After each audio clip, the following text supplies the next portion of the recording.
मैंने देखे कई वीडियोस ऐसे देखे जहाँ पे छोटी छोटी बच्चियों के साथ रेप हो रहा है। जब तक हिंदू संगठित नहीं होंगे तब तक उनके साथ यही होगा। देखिए, अगर मेरे घर में लड़ाई होगी तो मुझे लड़ना पड़ेगा, ये नहीं कि मुझे मेरा पड़ोसी बचाने आएगा। उनका कॉन्सेप्ट जिहाद है, उनको काफिरों को खत्म करना। जो Kerala story, the Kashmir file जैसी पिक्चरें आई हैं, क्यों?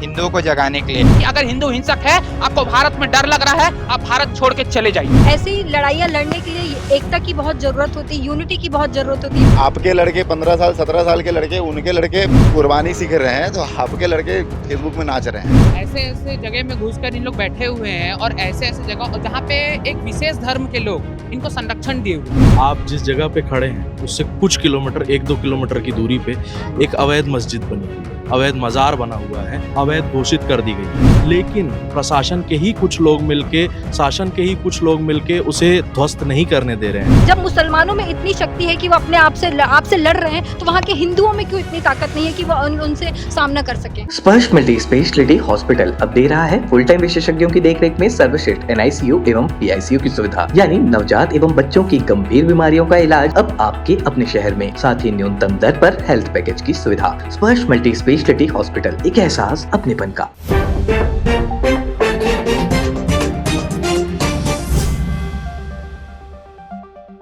हसीना के बांग्लादेश छोड़ते ही वहाँ हिंदुओं का जो स्थिति है वो काफ़ी गंभीर होते जा रहा है। लगातार हिंदू देवी देवताओं और हिंदू पक्ष के जो लोग हैं उन पर हमला किया जा रहा है। इस वक्त हम मौजूद हैं भिलाई के सिविक सेंटर में और यहाँ हमारे साथ हिंदू धर्म से जुड़े हुए लोग, तमाम तरह के यहाँ संगठन मौजूद है। हम कोशिश करेंगे जानने से कि क्या सोचते हैं इस पक्ष को लेकर और किस तरह से अपना बात सामने रखना चाहते हैं। जी, मेरा पहला प्रश्न ये है कि बांग्लादेश में इस तरह का जो बड़ा कारनामा जो किया जा रहा है, बड़ा हमला, एक तरह का हमला हो रहा है और टारगेट करके जो है किलिंग की जा रही है, हिंदू पक्ष को जो वहाँ प्रताड़ित किया जा रहा है, क्या सोचते हैं आप इन मुद्दों को लेकर? भारत सरकार को क्या करना चाहिए? अभी तक क्या हुआ है? नाम क्या है आपका? मेरा नाम पुष्पराज सिंह है, मैं विश्व हिंदू परिषद बजरंग दल के जिला सह से हो जाऊँ। बात यह है कि आज से नहीं है, शुरू से ही ऐसा रहा है कि हिंदू पक्ष भाईचारा निभाते रहा है और ये भाईचारा निभाने का ही नतीजा है। जब जरूरत हो तो हिंदुओं को संगठित होना चाहिए। जब तक हिंदू संगठित नहीं होंगे तब तक उनके साथ यही होगा। आज देखिए कि कितने सारे इस्लामिक देश बन गए हैं, कितने सारे क्रिश्चियन देश तो पहले से थे, अभी इस्लामिक देश बन गए। किस कारण बने हैं? क्योंकि वहाँ के लोग संगठित नहीं है, कारण यही है। जब तक हिंदू संगठित नहीं होगा तब तक उनके साथ यही अत्याचार होगा। जी, जो अभी बांग्लादेश का हाल है और अभी हमारे देश में विश्व हिंदू परिषद बजरंग दल के राष्ट्रीय मंत्री जी भी और ऐसे भी हमारे होम मिनिस्टर गृह मंत्री से मुलाकात करके जो हिंदुओं की स्थिति है उस मुद्दों को लेकर भी गृह मंत्रालय से एक लेटर और ज्ञापन के माध्यम से अवगत कराया गया है कि वहाँ पे ऐसी क्या। और रही बात हिंदुओं की और हमारे देश में और अन्य देशों की भी बात करें हम, जैसे पाकिस्तान हो गया, बांग्लादेश हो गया, अफगानिस्तान हो गया, वहाँ हिंदुओं की स्थिति बहुत ही निंदनीय पहले से थी। और अभी जैसे शेख हसीना ने देश को छोड़ा है, बांग्लादेश को छोड़ा है, उसके बाद भी वही हाल है। हिंदू हमेशा कटा है, क्यों? सिर्फ और सिर्फ यही जातिवाद के चक्कर में, और एक नहीं है हम हिंदू। इसीलिए जो बांग्लादेश में भी स्थिति है वो भारत में भी ऐसी स्थिति बन सकती है। जो Kerala story, the Kashmir file जैसी पिक्चरें आई हैं, क्यों?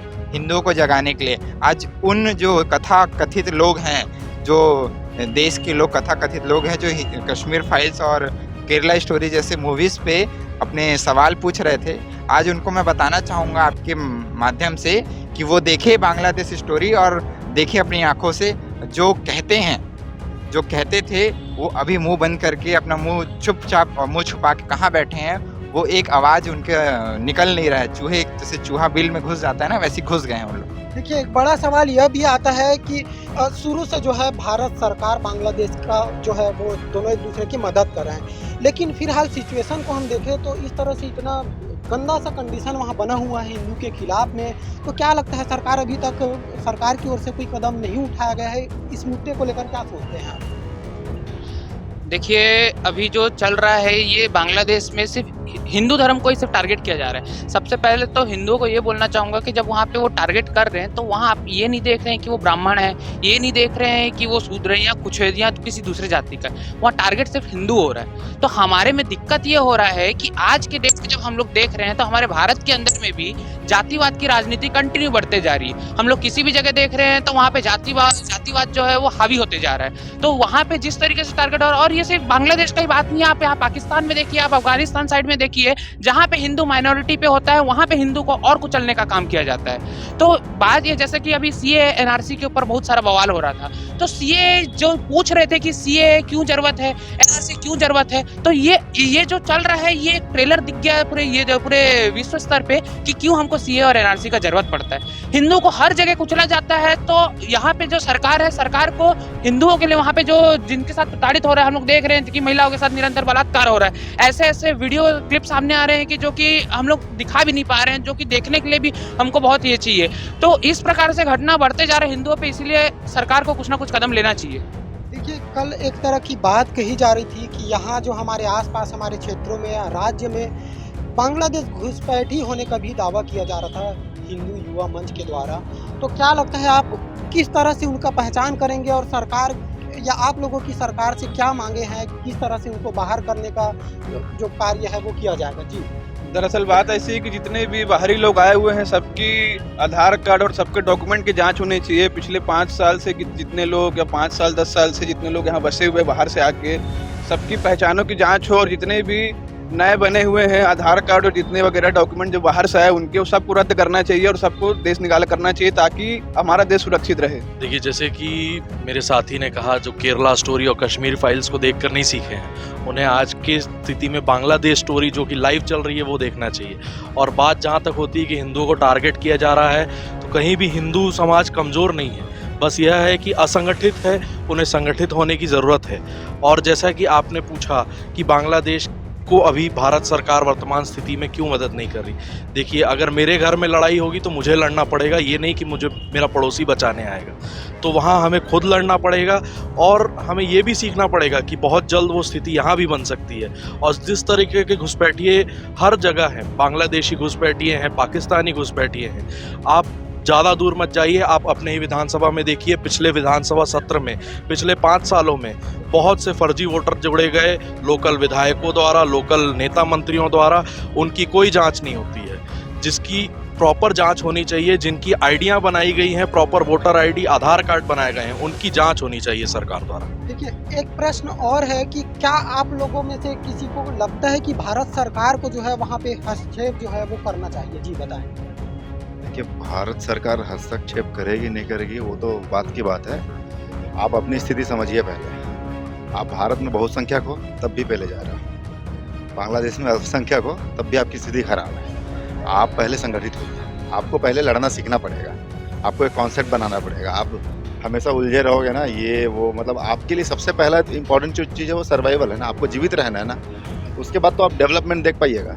तो हिंदू समाज को सबसे पहले चाहिए कि वो संगठित हो जाए और लड़ने के, मतलब अपने आप को बचाने के तरीकों पे ध्यान दें। उसके बाद रही बात भारत सरकार की, बिल्कुल करना चाहिए, तत्काल प्रभाव से सीए को लागू करना चाहिए। मेरे को नहीं लगता कि अभी अच्छे लेवल पे इम्प्लीमेंट वो हो पाया है। सीए लागू करना चाहिए, एनआरसी पे काम करना चाहिए, और जो घुसपैठिए हैं खास करके बंगाल में जो घुस के अभी रह रहे हैं भारत में, उनको भगाया जाए। देखिए, हिंदू को जो है कुल मिलाकर जगाने की बात कही जा रही है, एक उनमें कि अपने हिंदू भाइयों के प्रति जो है एक उनके अंदर में एक भावना है कि वो भी लड़ाई लड़े या आवाज़ उठाए। तो क्या लगता है, हम किस तरह के, किस लेवल का जो है कोशिशें उनके लिए किया जा रहा है? यह सबसे पहले तो जैसा कि हमारा सनातन धर्म है, पहले से हमको सिखाया गया है कि हमको शस्त्र के साथ शास्त्र का ज्ञान होना चाहिए। ठीक है, हमारे में दिक्कत ये होता है कि जो अंग्रेजी परंपरा और जो हमारा आज का एजुकेशन सिस्टम है, वो हमको सिर्फ शास्त्र, और शास्त्र भी कौन सा, अंग्रेजी वाला शास्त्र सिखाता है।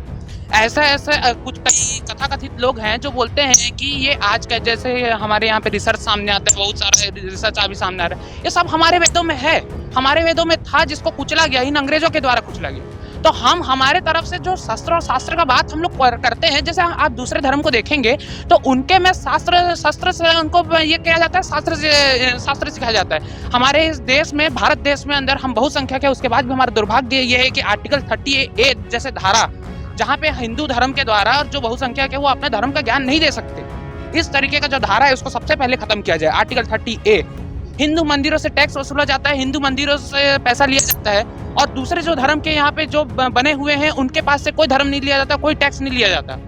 तो ये कहीं ना कहीं एक तरीके से बहुसंख्यक होने के बाद भी हमारे ऊपर निरंतर भेदभाव जैसे लगते आ रहा है। तो सबसे पहले तो सरकारों से ये अपील है कि ये सब जो चीज बना हुआ है इसको खत्म किया जाए, और अभी जो शस्त्र और शास्त्र हमने कहा तो दोनों का ज्ञान दिया जाए। ये हमारा ये नहीं है कि हम धार्मिक हिंसा भड़का रहे हैं या कोई भी हिंसा। हिंदू कभी हिंसक नहीं होता। जो लोग कहते हैं उनके मुंह पे सीधा सीधा ये है कि अगर हिंदू हिंसक है, आपको भारत में डर लग रहा है, आप भारत छोड़ के चले जाइए। देखिए, एक और बात आता है कि बांग्लादेश का जो सीमा है भारत से लगा हुआ है, तो ऐसे में अगर वहाँ के जो लोग हैं, जो उदंड एक तरह से किया जा रहा है, अगर वो भारत में एंट्री करते हैं तो हमारे पास किस तरह की तैयारियां हैं? देखिए, ये बांग्लादेश में हुए घटना की हिंदू संगठन हिंदू कड़ी निंदा करता है। और रही बात आप जैसे बोल रहे हैं कि भारत में अगर ऐसी स्थिति बनी तो हिंदुओं की सरकार है, मोदी जी की सरकार है। पहली बार ऐसा हुआ है कि नए संसद में हिंदू राष्ट्र का वहाँ झंडा भी लगा हुआ है। अभी किसी की इतनी हिम्मत नहीं होगी कि हिंदू सरकार में कोई इस तरीके की घटना कर दे। और रही बात ये कि हिंदुत्व को जगाने के लिए काम हमारे भारत देश में लगातार सभी हिंदू संगठन कर ही रहे हैं। अलग अलग धार्मिक आयोजन करा रहे हैं। आप देख ही रहे हैं, धार्मिक आयोजन लगातार चल रहे हैं, रैली निकाल रही है, शोभा यात्रा निकाली जा रही है। हनुमान जन्मोत्सव में इतना बड़ा बड़ा आयोजन किया जाता है। ऐसी घटना भारत में तो नहीं होगी, मुझे इतना यकीन के साथ मैं बोल सकता हूँ, क्योंकि यहाँ पे मोदी जी की सरकार है और हिंदूवादी सरकार है। मैं बहुत दुखी हूँ कि प्रधानमंत्री जी को अपने बांग्लादेश से भागना पड़ा।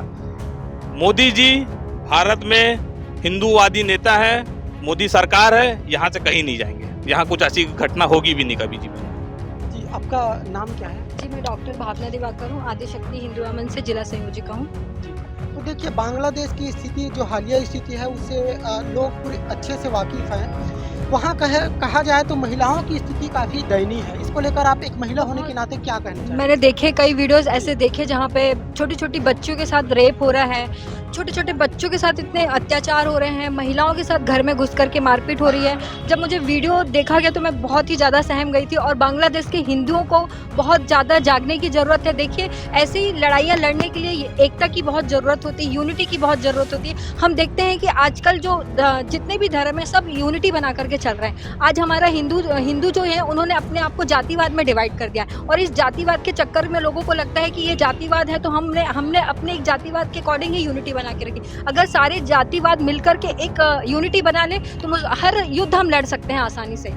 तो किस तरह की प्लान है हमारे पास यूनिटी बनाने में? देखिए, यूनिटी की प्लानिंग के लिए जैसे लोगों ने अपने आप को जातिवाद में डिवाइड किया है, जातिवाद के आधार पर उन्होंने अपनी जो एकता बनाई है, इन सारी जातियों को मिल करके अपना एक पूरा संगठन बनाना चाहिए। अपने आप को जातिवाद में डिवाइड नहीं करना चाहिए, मुझे ऐसा लगता है। और जैसे महिलाओं को कहा जाता है कि वे आदिशक्ति हैं, मातृशक्ति हैं, तो मुझे लगता है कि बांग्लादेश में जो महिलाएं हैं उनके अंदर भी कोई आदिशक्ति छिपी होगी। उनको सिर्फ अपने आप को जगाने की जरूरत है। वे किस बात से डर रही हैं, क्यों डर रही हैं? जब मुसलमानों में इतनी शक्ति है कि वो अपने आप से लड़ रहे हैं, तो वहाँ के हिंदुओं में क्यों इतनी ताकत नहीं है कि वो उनसे सामना कर सके? देखिए, कहीं ना कहीं बात आती है कि आबादी की, उनका एक इसके बारे में आप लोगों का क्या ख्याल है कि आज से तकरीबन 40 वर्ष पहले वहाँ आबादी मेरी जानकारी के हिसाब से लगभग 35 से 40% थी। अभी जो है सिमट कर 7 से 8 जो है % हो गया है। इसको लेकर आप क्या सोचते हैं?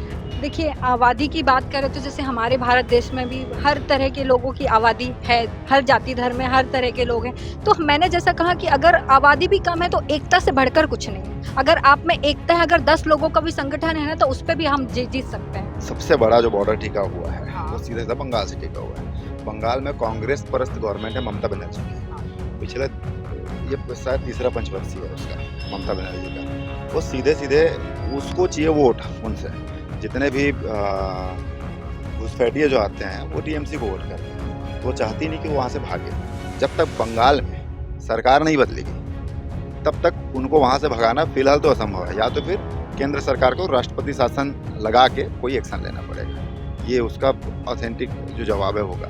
दूसरी बात, बांग्लादेश में आप बोले हिंदू अल्पसंख्यक है, संख्या की क्या स्थिति है, तो पाकिस्तान में भी हिंदू अच्छे खासी संख्या में थे आज़ादी के बाद, और आज ना के बराबर हिंदू वहाँ बचे हैं। तो उनका कॉन्सेप्ट सीधा है। मैं पाकिस्तान और बांग्लादेश के मुसलमानों के बारे में बोल रहा हूँ। उनका कॉन्सेप्ट जिहाद है। उनको काफिरों को ख़त्म करना है। और वो अपने उस मंसूबे में भारत में भी, बांग्लादेश में भी, पाकिस्तान में भी कामयाब हो रहे हैं। तो हिंदुओं को संगठित होना पड़ेगा और अपने को बचाने के तरीके सीखने होंगे, उसके अलावा कोई विकल्प नहीं। तो हिंदुस्तान में हम बात करें तो आबादी जो है हिंदुओं का काफ़ी बड़ा आबादी है, तो ऐसे में हम कहीं ना कहीं फिर से एक बात कर रहे हैं कि खुद को बचाने की कोशिश करें, तो इतना बड़ा खतरा किससे है? क्या इस हद तक खतरा है कि हम खुद को बचाने में जो है जुट जाए? इस तरह की जो लड़ाइयाँ हैं वो ऐसा नहीं होती कि उधर से एक सेना आ रही है, इधर से एक सेना जा रही है। ये मोहल्ले में, छोटे शहरों में, कस्बों में लड़ी जाती है।